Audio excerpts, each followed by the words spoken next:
إن الحمد لله نحمده ونستعين ونستغفره ونعوذ بالله من شرور أنفسنا وسيئات أعمالنا من يهدي الله فلا مضل له ومن يضلل فلا هادي له وأشهد أن لا إله إلا الله وحده لا شريك له وأشهد أن محمدا عبده ورسوله أما بعد فإن أصدق الحديث كتاب الله وخير الهدي هدي محمد صلوات الله وسلام عليه وشر الأمور محدثاتها وكل محدثة بدعة وكل بدعة ضلالة وكل ضلالة في النار. Donc on continue Inch'Allah Ta'ala l'explication en langue française du livre intitulé A'lam Sunnati al-Manshura li'irtiqadi al-Ta'ifati al-Najiyati al-Mansura li Sheikh al-Allama Hafiz Ibn Ahmad al-Hakami rahimahullah Ta'ala rahmatan wasi'a. Donc on s'arrêtait à la dernière question qu'on a vue, c'était la question numéro 125. Et on a dit que le Cheikh nous parlait du talion. Quelles sont la preuve et la description du talion tiré de la sunna? C'est la dernière question qu'on a vue. Et bien sûr, le talion c'est al-qisas. Donc on va voir ici, on a déjà vu un hadith où le prophète sallallahu alayhi wa sallam nous dit Awalu ma yuqda bayna an-nasi fi ad-dima. Donc on avait vu ce hadith, la première chose qui sera tranchée entre les gens, ce sont les affaires ayant trait au sang. Et on avait vu avec l'autre hadith qui parlait bien entendu de la prière. On avait expliqué qu'il y avait donc ici pas de contradiction entre les deux hadiths. Pourquoi? Parce que la première chose qui va être du droit min haqq al-ibad, du droit des esclaves ou des serviteurs, des gens de façon générale, des hommes, ce sera dans le sang. Taïb. Par contre le droit d'Allah Azzawajal, fi haqqillah Azzawajal, ce sera bien sûr la prière. C'est le droit qu'il y a entre l'homme envers son Seigneur. Donc on a vu que d'un côté c'était par rapport aux hommes et de l'autre côté c'était par rapport au Seigneur des mondes, subhanahu wa ta'ala. Ensuite le Cheikh va nous rapporter donc un autre hadith et qui est le suivant, qui est rapporté par l'imam al-Bukhari et l'imam Muslim. يقول النبي صلى الله وسلم عليه من كانت عنده مظلمة لأخيه فليتحلل منه اليوم فإنه ليس ثم دينار ولا درهم من قبل أن يؤخذ لأخيه من حسناته فإن لم يكن له حسنات أخذ من سيئات أخيه فطرحت عليه. Donc ce hadith où le prophète sallallahu alayhi wa sallam nous dit, la traduction est la suivante: quiconque commet une injustice envers son frère, qu'il s'en libère auprès de lui aujourd'hui, car là-bas, c'est-à-dire donc le jour des comptes, il n'y aura ni dinar et ni dirham, avant qu'on ne prenne de ses bonnes œuvres pour les donner à son frère. Et s'il n'a plus de bonnes œuvres, on prendra des péchés de son frère pour les jeter sur lui. Wallah al-musta'an. Et dans un autre hadith également, où il est fait référence donc au talion, aura lieu entre les gens. Le prophète sallallahu alayhi wa sallam, ce hadith est rapporté par l'imam al-Bukhari fi sahihi, min hadith Abi Sa'id al-Khudri radiyallahu ta'ala an. يقول النبي صلى الله عليه وسلم يخلص المؤمنون من النار فيحبسون على قنطرة بين الجنة والنار فيقص لبعضهم من بعض مظالم كانت بينهم في الدنيا حتى إذا هذبوا ونقوا أذن لهم في دخول الجنة. Les croyants seront libérés de l'enfer, puis ils seront retenus sur un pont entre le paradis et l'enfer. Qantara. Le prophète sallallahu alayhi wa sallam, il nous parle d'un pont, il le nomme ici Qantara.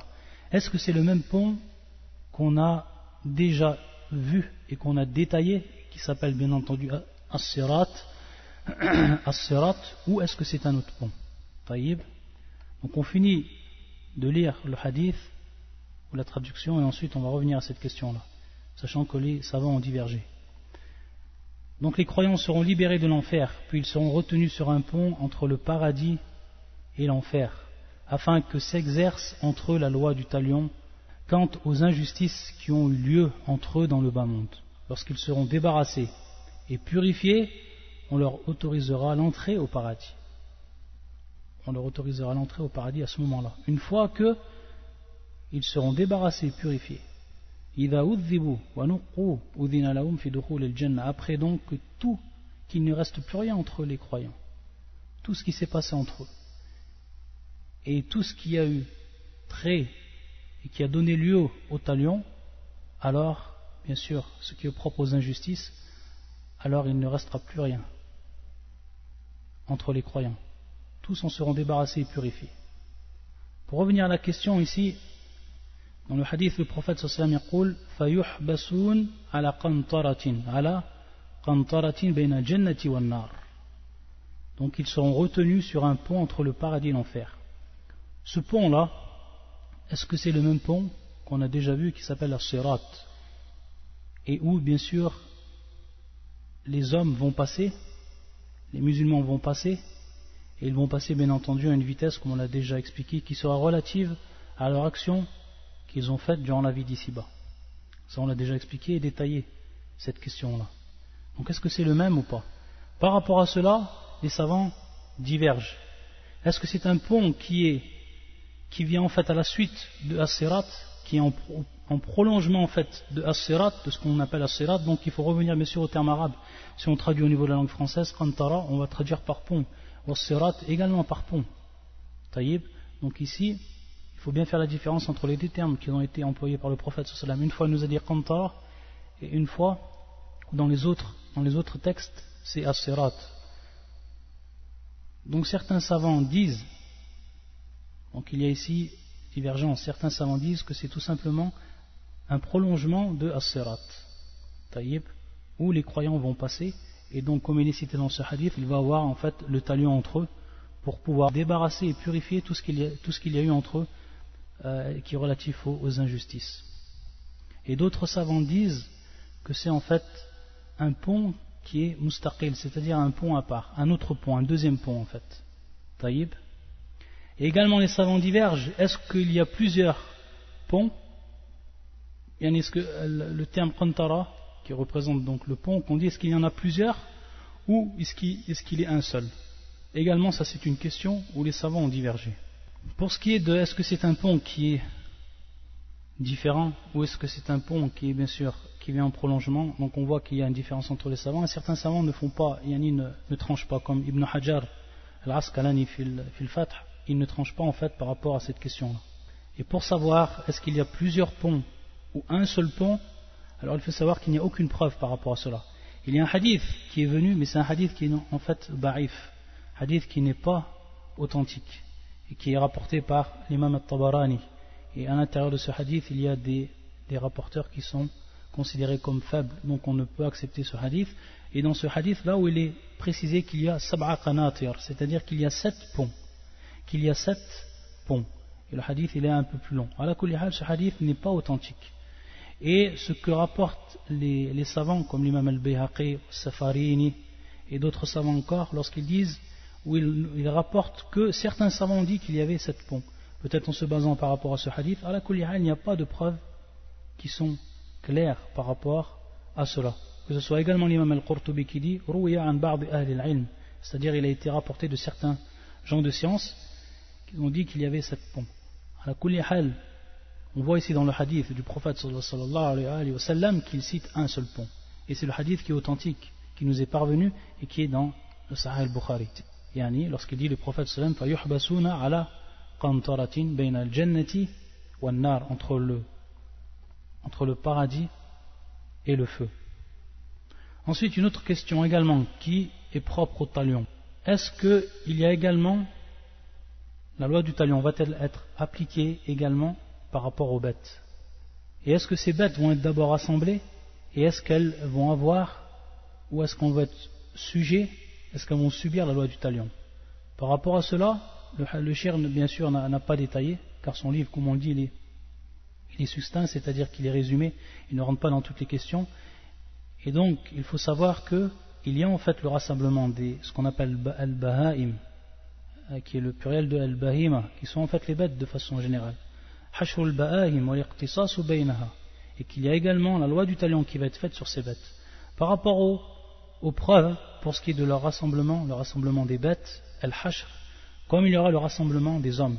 Et bien entendu, il y a des preuves tirées même du Coran, comme dans le verset fi surat Takwir, qui est le verset 4, wa idha al-wuhushu hushirat.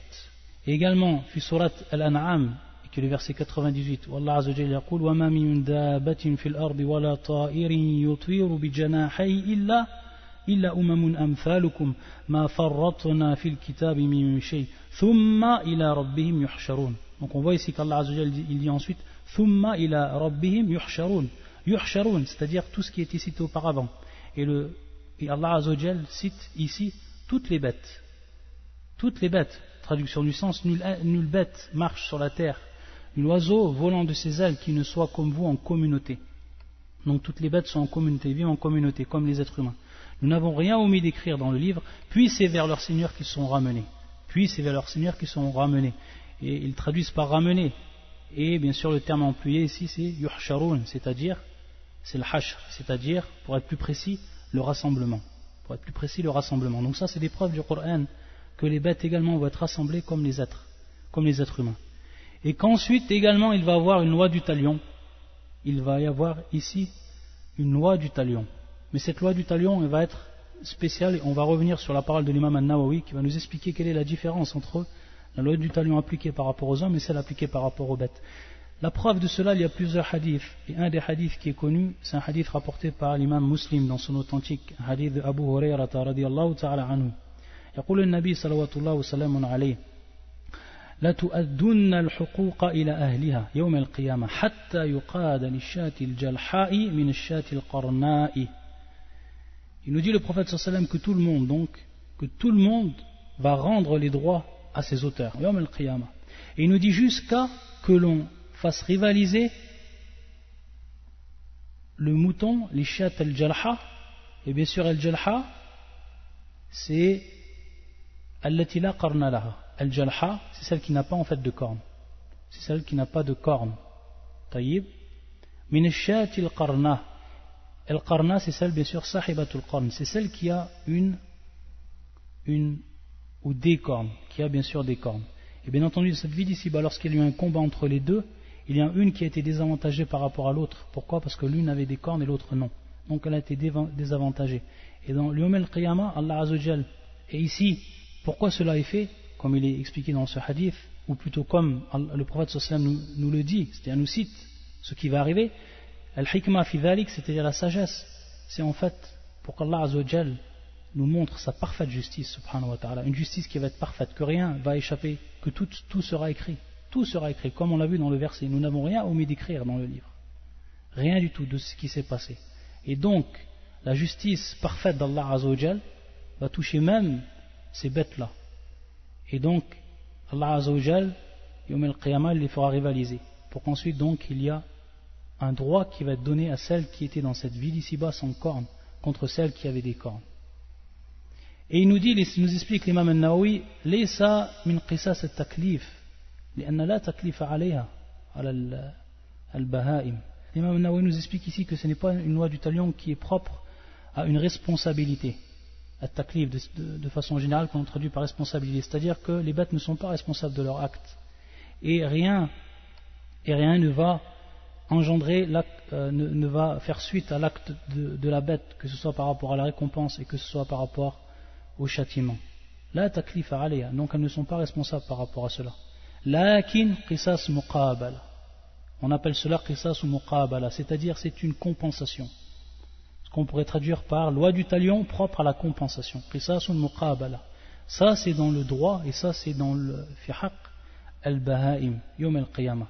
Donc les qisas at-taklif kama huwa shan al-insan lakinnahu qisas ou muqabala, c'est-à-dire que c'est donc une loi du talion qui n'est pas propre à une responsabilité, comme c'est le cas des hommes, mais une loi du talion qui est propre à la compensation. Donc ça, c'est quelques questions qu'on rajoute et qui rentrent dans cela, dans ce que le shir nous a cité lorsqu'il nous a posé cette question. Ensuite, le shir, il va passer à une autre question. Taïb, la prochaine question du shir, c'est celle qui concerne la question numéro 126. La question 126. Et le shir, il va nous parler également d'un point, min madahir al-qiyamah, ce qui va arriver également dans tout ce qui va entrer dans l'apparence du jour du jugement, et ce qu'on appelle al-hawd. Donc ça c'est la question 126 du livre. Donc la question du shir est la suivante. Ma dalil al-hawd min al-kitab. Donc il nous pose la question. Al-hawd, on va le traduire par le bassin, mais on va voir exactement ce que veut dire ce terme al-hawd. Et bien entendu, le shir nous pose une question et il nous dit donc quelle est la preuve de ce bassin tiré du Coran. Oui, ici ishkal, ici une ambiguïté. sachant que d'autres savants nous disent qu'il n'y a pas de preuves qui ont été citées dans le Coran pour ce qui est de Al-Hawd. Donc comment on va comprendre cela? D'autres savants nous disent, parmi les savants de la Sunna du consensus, nous disent qu'il n'y a pas de preuves qui sont advenues dans le Coran et qui nous prouvent Al-Hawd. Et le shir est en train de nous demander une question et il va y répondre en citant un verset du Coran. Donc on va voir ce qu'il va nous citer, le shir, on va expliquer en fait un peu plus cette question-là. Donc il dit le shir, jawaban an as-su'al, يقول قال الله عز وجل لنبيه محمد صلى الله عليه وسلم إنا أعطيناك الكوثر. Donc il nous répond par cette sourate que tout le monde apprend et que tout le monde sait, qui est une des plus petites sourates du Coran. Inna a'tainaka al-kawthar. Inna a'tainaka al-kawthar. Nous t'avons certes accordé l'abondance, c'est comme ça qu'ils le traduisent, al-kawthar. La question qui va se poser maintenant, sachant que d'autres savants disent qu'il n'y avait pas de preuve dans le Coran, et que c'est le seul verset que nous rapporte le shir, est-ce que al-kawthar c'est al-hawd? Et c'est donc ici ce que nous dit le shir. Le shir, lui, il voit que al-kawthar c'est al-hawd. Al-kawthar c'est al-hawd. Donc al-kawthar, on peut le traduire également par rivière, etc. Et on va voir qu'al-hawd également on pourrait le traduire comme un bassin ou ala kulli hal. Donc c'est pour ça qu'il est important de reprendre les termes en arabe pour bien comprendre et pour bien savoir de quoi on parle. Donc le shir lui voit que al-kawthar c'est en fait al-hawd, c'est ce qu'on comprend du texte, car il a bien utilisé lorsqu'il a posé sa question, et c'est là l'importance de connaître le terme, également de bien faire attention lorsqu'on lit un livre qui soit en relation avec la croyance, avec le fiqh, de bien comprendre les termes employés et de leur donner leur importance. Pourquoi? Parce que les savants, quand ils utilisent des termes, surtout des termes qui sont techniques, revenant à la croyance, revenant à la jurisprudence, ils les utilisent avec précision. Donc il faut leur donner toute leur importance quand on lit un livre. Donc on voit bien que le shir a dit ma dalil al-hawd, il a utilisé le terme al-hawd. Il est venu avec un verset du Coran où il nous a cité al-kawthar. Donc qu'est-ce que al-kawthar? C'est le même que al-hawd. Qu'est-ce que nous disent les autres savants qui voient que ce n'est pas le même, que le kawthar c'est autre chose? Et quelles sont les preuves qui nous rapportent? Quelles sont les preuves qui nous rapportent pour nous prouver que al-kawthar ce n'est pas en fait al-hawd, que ce sont deux choses différentes? Les différences qu'ils vont nous donner, les savants qui ont bien sûr donc dit que al-kawthar ce n'est pas al-hawd. Les différences qu'ils vont nous donner. La première différence, les savants disent que al-hawd se trouve dans la terre où on va se tenir debout, donc ard al-muqif, ce qu'on a vu déjà auparavant. On a vu durant le texte à la question exactement que le shir nous a parlé de cela. Nous a parlé de al-muqif. Nous a parlé de al-muqif. C'est exactement la question, si on revient à la question 114. C'était à la question 114. Al-muqif. Donc en fait, al-hawd se trouve à cet endroit-là, ard al-muqif. Et on avait vu quelles étaient les caractéristiques de cette terre-là, comment elle était, sa couleur. On l'a déjà cité. Alors que al-kawthar se trouve fil jannah. Alors que al-kawthar, il se trouve en fait dans le paradis, al-jannah. Également parmi les différences qu'ils vont citer, et bien sûr ça c'est ce qui entraîne ici la différence. Ils disent que al-hawd n'a pas été cité dans le Coran, contrairement à al-kawthar. Al-kawthar il a bel et bien été cité dans le Coran, et d'après bien sûr la sourate qui nous a rapporté le shir. Les savants disent également que al-kawthar est bien plus immense que al-hawd. C'est également une des différences. Également une des différences qu'ils vont citer, et qui va être également une preuve assez forte pour dire que ce sont deux choses distinctes, c'est que al-hawd ou al-kawthar est l'origine de al-hawd. Al-kawthar est l'origine d'al-hawd. Al-kawthar aslu lil-hawd, wal-hawd far'un an al-kawthar. Donc al-hawd c'est une branche de lui. Et ça c'est tiré d'un hadith du prophète sallallahu alayhi wa sallam rapporté par Abi Dharr, qui est rapporté par l'imam Muslim, où le prophète sallallahu alayhi wa sallam lorsqu'il nous décrit al-hawd, yaqul fihi mizaban min al-jannah, c'est-à-dire deux chenaux Et dans d'autres versions, il nous dit wahid yani ahad min wariq, c'est-à-dire un d'argent, et l'autre qui va être d'or, et un d'or, et qui prennent donc leur source du Jannah. Et dans une autre version, min al-Kawthar, une version également qui a été citée, yani badal al-Jannah min al-Kawthar. Et bien sûr, lorsque entre la version min al-Jannah ou min al-Kawthar, il n'y a pas de contradiction. Pourquoi? Parce qu'al-Kawthar se trouve dans le paradis. Donc qu'on dise min al-Jannah ou qu'on dise min al-Kawthar, c'est tout simplement une précision qui est donnée. Sinon, les deux, que ce soit al-Kawthar ou qu'on dise al-Jannah, al-Kawthar se trouve dans le Jannah. Donc pas ici de contradiction, c'est évident. Donc là aussi c'est une preuve qui est forte pour dire que al-Kawthar n'est pas al-Hawd. Et également, une preuve qui est également très forte pour différencier ces deux choses, c'est qu'al-Kawthar c'est quelque chose qui est spécial pour le prophète sallallahu alayhi wa sallam. Et on le voit dans le verset, qu'est-ce qu'il dit Allah Azza wa Jal? Inna a'tainaka al-Kawthar. Inna a'tainaka al-Kawthar, c'est-à-dire nous t'avons accordé al-Kawthar. A'tainaka anta ya Muhammad. Inna a'tainaka, toi. On voit bien ici al-Damir al-Muttasil.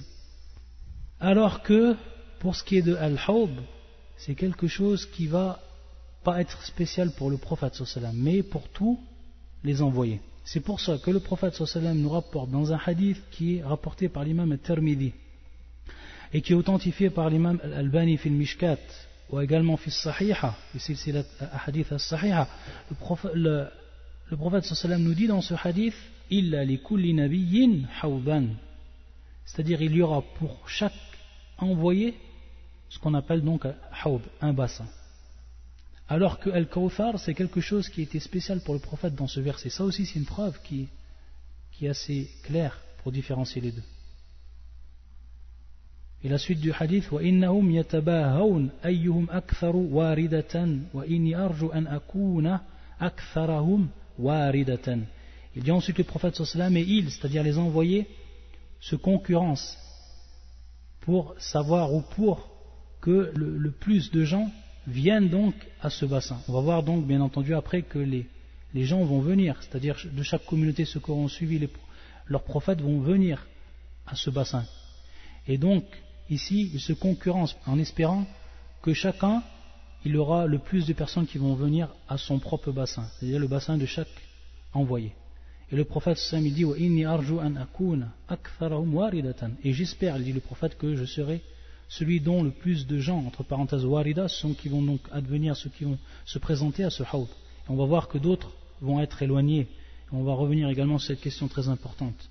Donc ici on voit bien qu'il y a une différence qui est que al-Kawthar c'est spécial pour le prophète, ou al-Hawd ce n'est pas spécial pour le prophète, mais c'est que chaque prophète va avoir ce qu'on appelle son hawd. Taïb.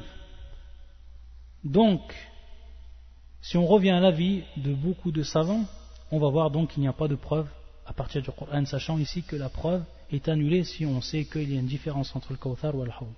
Taïb, ça c'est pour la question 126. Pour revenir à ce terme al-Hawd, qu'est-ce qu'il veut dire au niveau de la langue arabe et qu'est-ce qu'il veut dire au niveau du shara?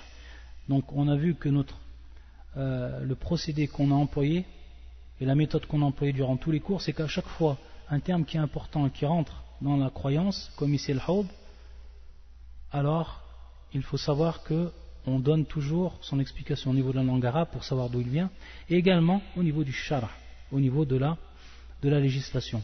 Et il faut savoir que le hawd, c'est également un point important de la croyance. Et pourquoi? Sachant tout simplement que c'est une croyance que l'on doit avoir, ça c'est évident, et ça fait partie des choses de l'invisible que le prophète sallallahu alayhi wa sallam nous a informé. Mais également sachant que les gens de l'innovation comme al-Mu'tazila ont dénié al-Hawd, c'est-à-dire qu'ils ont dit que al-Hawd n'existait pas. Ils ont donc renié al-Hawd, et on va voir quels sont leurs choubouats, comment on réfute ces choubouats qui sont vaines en réalité. Donc les savants, pour ce qui est al-Hawd, il faut savoir que les savants donc sont unanimes. Les savants de la sunna et du consensus sont unanimes pour dire que c'est bien du bien quelque chose qui est vrai et authentique dans la croyance. Et ils ont tout simplement divergé, est-ce qu'il est présent dans le Coran ou est-ce qu'il n'est pas présent? Donc on voit ici la différence. Et on voit, à l'exemple de l'imam Hafidh ibn Ahmed al-Hakami, on voit son avis, on voit également lorsqu'on a expliqué l'avis d'autres savants. Mais ils sont tous d'accord, unanimes, pour dire que al-Hawd est venu dans la sunna du prophète sallallahu alayhi wa sallam. Et il n'est pas venu d'une simple façon, mais il est venu avec force. Et comment cela? On sait qu'il y a plus de 30 sahabis, plus de 30 compagnons qui ont parlé de Al-Hawd, qui ont rapporté les hadiths du prophète sallallahu alayhi wa sallam parlant de Al-Hawd, du bassin. Plus de 30 sahabis. Même certains savants ont été jusqu'à nommer plus de 80 compagnons qui ont rapporté les informations concernant le bassin. Certains savants ont cité plus de 80 compagnons. Et sachant que dans les deux authentiques, Fi Sahihain, dans les deux authentiques, il y a plus de 20 compagnons qui ont rapporté des hadiths, donc qui sont présents dans les deux authentiques, plus de 20 compagnons. Donc on voit que c'est un khabar, que c'est une information où il n'y a aucun doute par rapport à la sunna du prophète sallallahu alayhi wa sallam, même s'il y a une divergence, est-ce qu'il était présent dans le Coran par rapport donc au verset qu'on a cité. Et il faut savoir également un point, là où il y a une divergence entre les savants, donc pour savoir là où ils sont d'accord, et là où il y a une divergence, et une divergence quand cela va devenir, à quel moment exactement les gens, où le prophète sallam va venir à son hawd, et que les gens donc, de cette communauté vont le suivre et vont venir auprès du bassin du prophète sallam. Donc chacun avec des efforts d'interprétation, mais sans une preuve qui va être bien précise. Donc il va y avoir des efforts d'interprétation faits par les savants pour pouvoir définir à quel moment exactement, alors que en réalité il n'a pas une preuve bien précise. Ala kulli hal, donc ça reporte sur des efforts d'interprétation. Al-Hawd loratan, qu'est-ce que veut dire le terme Al-Hawd au niveau de la langue arabe? C'est en fait Al-Jam', c'est-à-dire le fait de rassembler, le rassemblement. C'est pour ça qu'on dit qu'au niveau de la langue arabe, on dit Hada ar-rajulu al-ma'a idha jama'ahu. C'est-à-dire on dit Hada, donc le verbe Hada, qui vient donc du terme Al-Hawd, Hada ar-rajul al-ma'a idha jama'ahu. Hada ar-rajulu al-ma'a idha jama'ahu. Ou plutôt Na'am al-Hawd, c'est plutôt le terme Hada qui vient du terme Al-Hawd. Sachant ici que Al-Hawd, ça va être considéré comme un masdar. Na'am. Ala kulli hal. Hada ar-rajulu al-ma'a, c'est-à-dire idha jama'ahu, c'est-à-dire ici le terme Hada veut dire lorsque l'homme rassemble l'eau.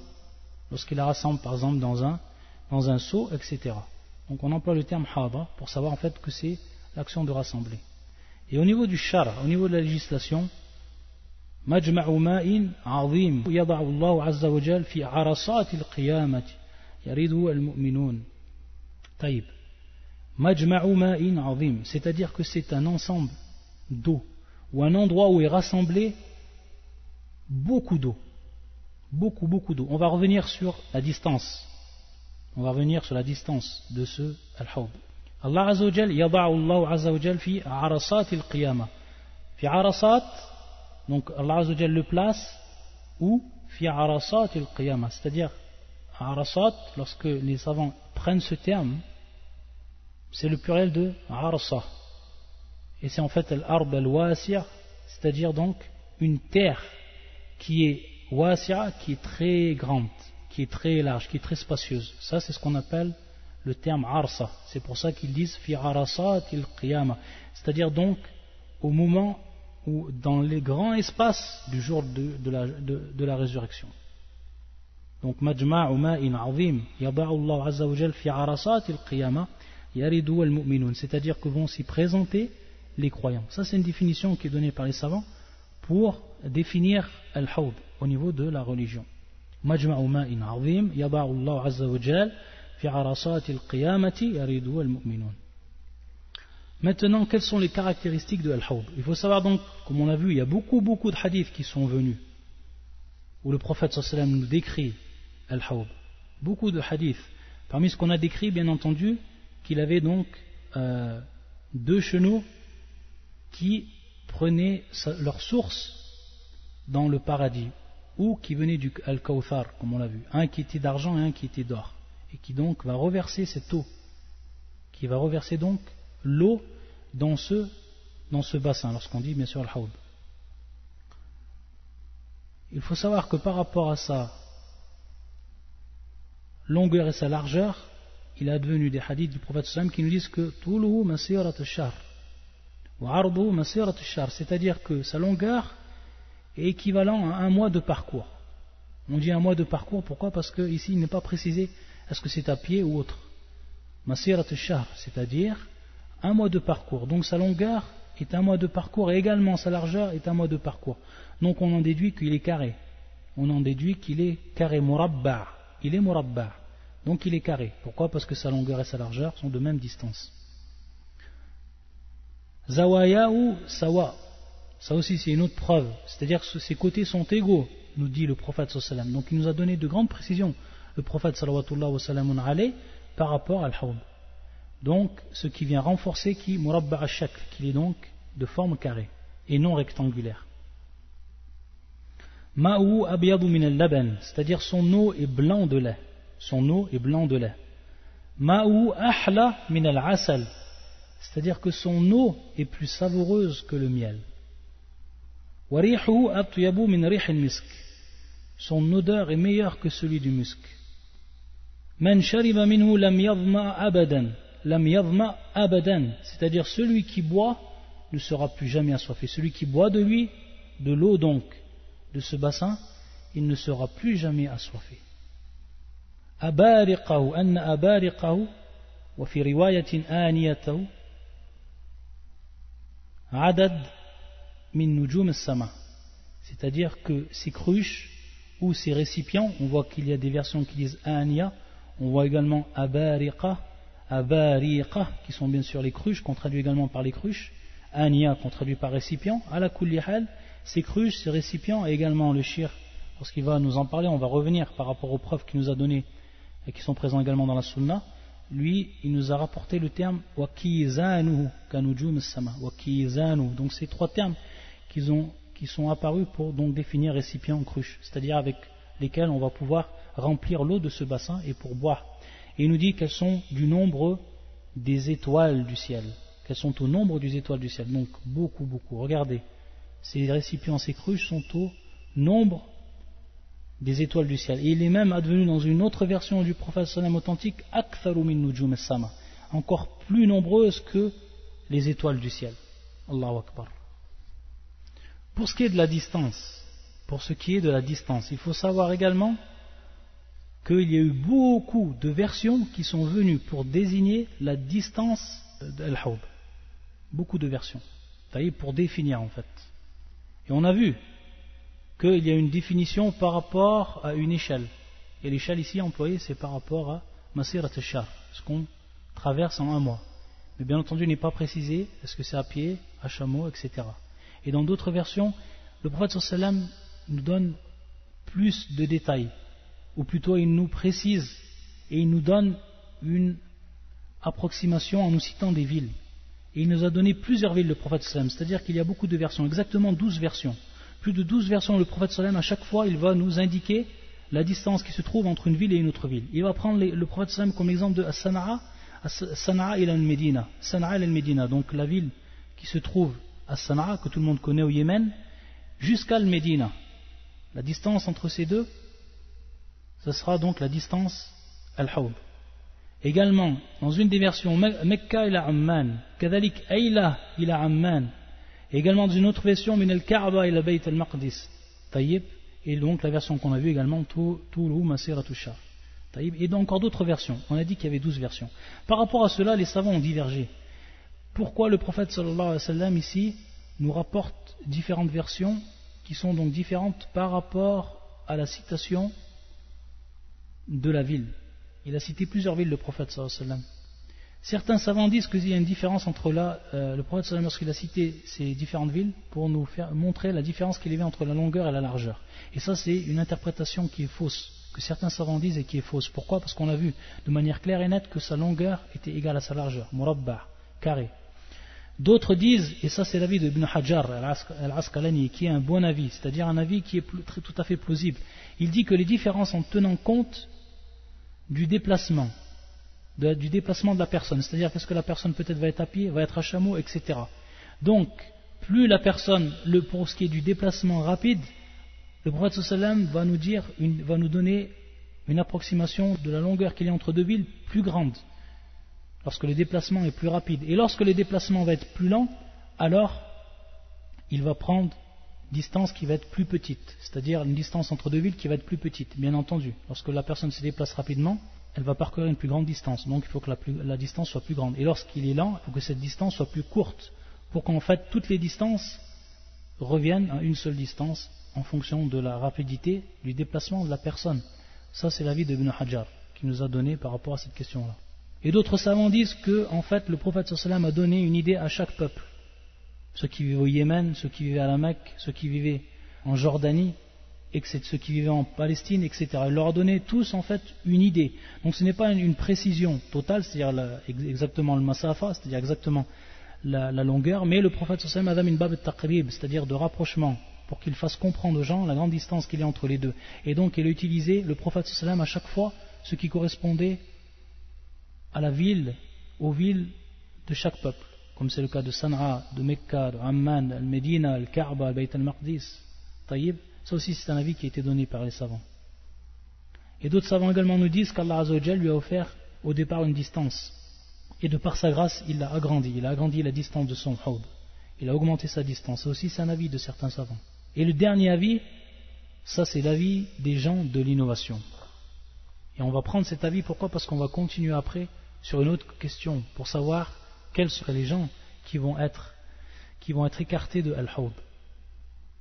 Donc le cinquième avis que l'on prend, et on le prend de manière délibérée, et on le cite de manière délibérée, c'est l'avis des gens de l'innovation. Et parmi eux, Al-Mu'tazila, les gens de l'innovation. Qu'est-ce qu'il dit les gens de l'innovation? On a déjà vu qu'ils ne reconnaissent pas Al-Hawd. Ils refutent Al-Hawd. Ils disent que ça n'existe pas. Pourquoi cela? Ils nous disent en fait, ils viennent nous dire, donc par rapport à ce qu'on vient de citer, on a vu qu'il y avait plusieurs versions et que le prophète sallam à chaque fois nous a donné différentes villes pour traduire la distance qu'il y avait, ou pour traduire la distance de Al-Hawd, du bassin. Ils nous disent qu'ici c'est une preuve, soi-disant une preuve pour eux, qu'il y a ce qu'on appelle al-ittirab. C'est-à-dire que dans ce hadith, il y a où son contenu est sujet à la confusion, est confus. Son contenu est confus, est sujet à la confusion. Al-Muttarib. C'est-à-dire que un moment il est dit ça, un autre moment il a dit ça, un autre moment il est dit ça, ce qui prouve donc que le hadith n'a pas été appris comme il fallait, donc on doit le rejeter. Et bien sûr ça, c'est vrai que Al-Muttarib, ça fait partie min aqsam al-hadith al-da'if, c'est-à-dire qu'il existe cette catégorie de hadith qui est citée ainsi par les gens spécialisés dans la science du hadith, qui est donc une terminologie bien précise utilisée par les gens spécialisés al-muhaddithoun fil istilah. Donc il est bien min aqsam al-da'if, lakin kifa narudd alayhim wa hadha al-kalam batil min al-alif ila al-ya. Comment on va en fait refuter cela? Il faut savoir que pour dire qu'un hadith il est muttarib, il y a des conditions. Taïb. Et on va voir que ce hadith ne comprend aucune, ou il ne rentre aucune condition pour dire que c'est un hadith dont le contenu est confus et qu'on ne peut accepter. Dans un premier temps, ce hadith, s'il aurait été muttarib, il aurait fallu dire qu'il soit, c'est-à-dire les conditions pour dire qu'il soit de cette catégorie, qu'il soit transmis par un seul sahabi. Transmis par un seul sahabi. On a vu ici qu'il y a plus de, juste fi Sahih Muslim ou Sahih al-Bukhari, plus de 20 compagnons, et que certains savants ont cité plus de 80 compagnons qui ont cité le Hawd. Également que le hadith possède une seule chaîne de transmission. Une seule chaîne de transmission. Pourquoi? Parce que s'il advient plusieurs chaînes de transmission, il peut y avoir en fait différentes versions. Il va devenir donc différentes versions qui ne seront pas obligatoirement contradictoires entre elles. Et également que ce hadith soit rapporté dans une seule situation. Il se peut qu'un hadith soit rapporté dans plusieurs situations. Et donc il va prendre plusieurs versions à ce moment-là. Taïb.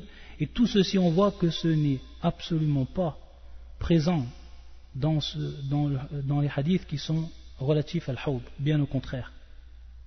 Donc ça, c'est la réfutation que l'on dit aux gens de l'innovation qui réfutent la présence de al-Hawd. Wallah al-Musta'an. Et il faut savoir que ce sont eux, et c'est pour ça qu'on l'a cité, et donc pour faire la liaison, il faut savoir que ce sont eux qui seront privés d'arriver au bassin. Parce qu'on sait qu'il y a des gens qui vont être privés d'arriver au bassin du prophète, sallallahu alayhi wa sallam, qui ne mériteront pas d'arriver au bassin du prophète. Et parmi ces gens, les gens de l'innovation, comme l'ont cité les savants, les gens de la sunna et du consensus. Et la preuve de cela, quelle va être la preuve? Donc ici on va rentrer dans cette question.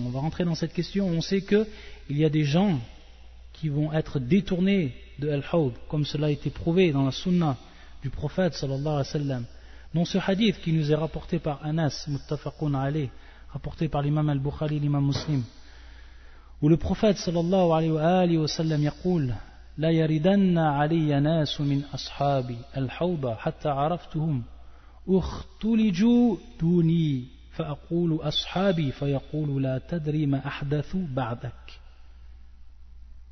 وفي رواية فأقول سحقا سحقا لمن بدل بعدي طيب. Dans ce hadith, le prophète sallallahu alayhi wa sallam nous informe que des gens vont arriver à son hawd, c'est-à-dire à son bassin.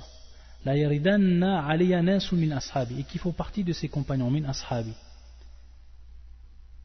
Hatta araftuhum, jusqu'à que je les reconnaisse, c'est-à-dire que je les connaisse, que je vais les reconnaître. Ukhtuliju duni, wa fi riwayatin uqtuti'u duni. C'est-à-dire, ce terme-là veut tout simplement traduire yani ukhriju bisur'a. Ils seront donc détournés et sortis de cet endroit en vitesse. Taïb, ça c'est marna ukhtuliju duni, sans moi bien entendu. C'est-à-dire qu'ils seront écartés de moi. Fa'aqulu ashabi. À ce moment-là, le prophète sallam va dire à mes compagnons. Fa'yaqul, c'est-à-dire qu'on va lui dire au prophète sallam, la tadri ma ahdathu ba'dak. Tu ne sais pas ce qu'ils ont ahdathu, c'est-à-dire innové, ou ce qu'ils ont fait et qui est de l'ordre du nouveau. Ba'dak, ahdathu, min al-ihdath. Ma ahdathu ba'dak. Tu ne sais pas ce qu'ils ont fait après toi. Tu ne sais pas ce qu'ils ont fait après toi. C'est-à-dire une chose qui ne va pas être, qui va être nouvelle. Et donc, d'après ce hadith, ma ahdathu ba'dak, les gens de la sunna du consensus vont rentrer tous ceux qui font donc al-bid'a fi din, c'est-à-dire al-mubtadi'a, ceux qui ont changé la religion d'Allah Azzawajal, ceux qui ont changé la croyance dont le prophète sallam a appelé, dont les compagnons ont appelé à cette croyance-là, ceux qui l'ont changé.